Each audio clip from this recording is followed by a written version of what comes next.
Bonjour, aujourd'hui on va faire le chat dans sa version de souffle. C'est-à-dire qu'on va prendre la posture du chat à quatre pattes et on va faire un travail de souffle, un certain nombre de temps sur l'inspire, exactement la même chose sur l'expire. Pourquoi? Eh bien tout simplement pour faire recirculer l'énergie, pour redonner sa place au souffle, pour masser la colonne vertébrale, pour faire du bien au dos, pour désangoisser, pour déstresser. Bref, en un mot, cette posture elle est souveraine pour d'une part tous les bienfaits que je viens de décrire et d'autre part, comme vous associez, vous synchronisez le mouvement au souffle, vous pouvez ajouter un mantra si vous voulez, vous êtes vraiment là dans le travail de l'union de l'énergie et de la conscience, ce qu'on recherche dans ces écoles. Alors, vous allez voir, la technique est simple. On part à quatre pattes, les mains bien à la plante des épaules et on va comme d'habitude installer les impératifs, les Jimula Bandha, langue sur les dents du haut, les yeux sont ouverts. On va expirer, par exemple, je compte sur 4, je fais dos rond et j'inspire sur 4 et je creuse mon dos. Et je répète tout simplement en mettant vraiment le souffle et la conscience en union. Je peux, si je le veux, rajouter un mantra, Ham, à l'inspire et Sa à l'expire, Hamsa, et le mantra du souffle. Donc il est parfaitement adapté à ce genre de technique. Et vous allez voir qu'au fur et à mesure que vous allez faire ce travail d'inspiration, d'expiration, en ayant vraiment conscience, vous commencez par le bas du dos, donc hop, hop, hop, hop, hop, toutes les vertèbres les unes après les autres, petite pause et hop, on repart dans l'autre sens, jusqu'à lever la tête le plus haut possible. Alors au départ, vous allez compter sur 4, et puis ensuite vous allez essayer d'allonger 5, 6, etc. Ce que je propose dans la version guidée. Si c'est trop compliqué pour vous, vous restez sur 4.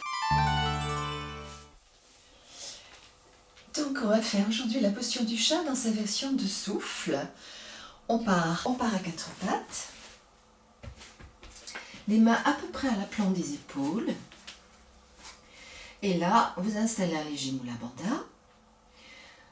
Vous poserez la langue sur les dents du haut. Donc tout ça, c'est pour immobiliser le mental et rendre l'énergie plus efficiente. Vous pouvez associer à l'inspiration le mantra Ham, à l'expiration le mantra Sa, faire aller le souffle du coccyx jusqu'au sommet du crâne à l'inspiration et dans l'autre sens à l'expiration, on l'inverse. Donc on va commencer par expirer à fond sur 4 temps. On expire sur 4. 1, 2, 3, 4. J'inspire sur 4. 1, 2, 3, 4. En creusant le dos, j'expire sur 4. 1, 2, 3, 4. J'inspire. Quand vous inspirez, vous essayez de relever la tête le plus haut possible. Fixez un point à l'aplomb des yeux. Expirez. À nouveau, vous regardez un point entre vos mains. Inspirez. Vous pouvez faire frotter le souffle en Ujjayi. Là, vous voyez aussi un lien qui s'imprime sur la vidéo pour expliquer ce que c'est. Vous regarderez après. Ujjayi, c'est faire frotter l'air dans la gorge pour stimuler l'énergie du souffle, ce qu'on appelle le prana. Vous pouvez faire frotter l'air en Ujjayi. J'explique dans une autre vidéo ce qu'est le souffle Ujjayi.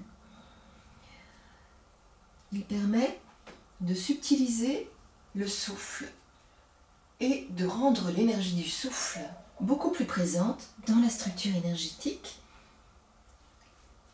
Donc, inspirez, 2, 3, 4, expirez, 1, 2, 3, 4. Inspirez.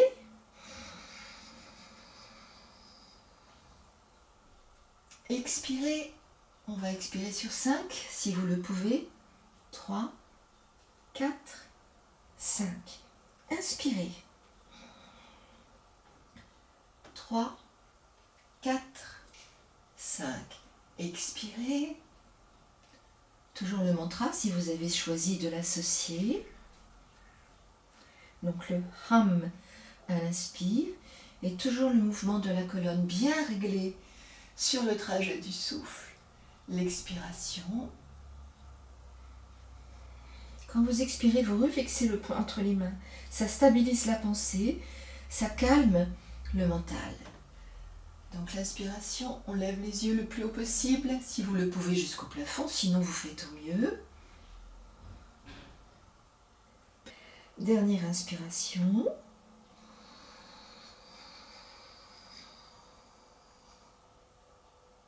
Et sur l'expiration, vous lâchez le souffle. Vous venez poser vos fesses sur vos pieds.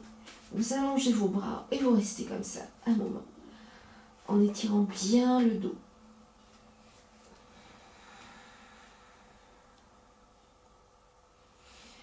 Vous observez en silence quelques instants, l'énergie continue à tourner.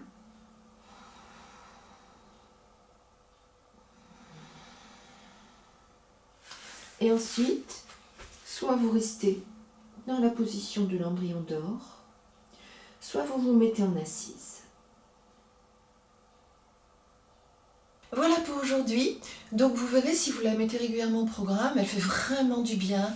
Et elle permet, vous savez, au niveau donc justement des cervicales, de faire qu'on ne se retrouve pas en fin de journée complètement bloqué avec les cervicales, les épaules, tout qui forme un bloc. Et donc ces centres ici d'énergie sont importants. Souvent les angoisses viennent se nouer au niveau de la gorge. Donc voilà, cette petite technique, on l'a fait sur un temps assez court. Si vous trouvez trop court, vous pouvez faire enchaîner 2 fois. Vous pouvez la faire indépendamment d'une séance de yoga, comme là, maintenant. Ou bien vous pouvez la placer dans votre séance de yoga au moment où vous faites du pranayama. Voilà, au plaisir de vous retrouver bientôt. Et si ça n'est pas encore fait, eh bien, je vous invite à rejoindre ma chaîne. À bientôt.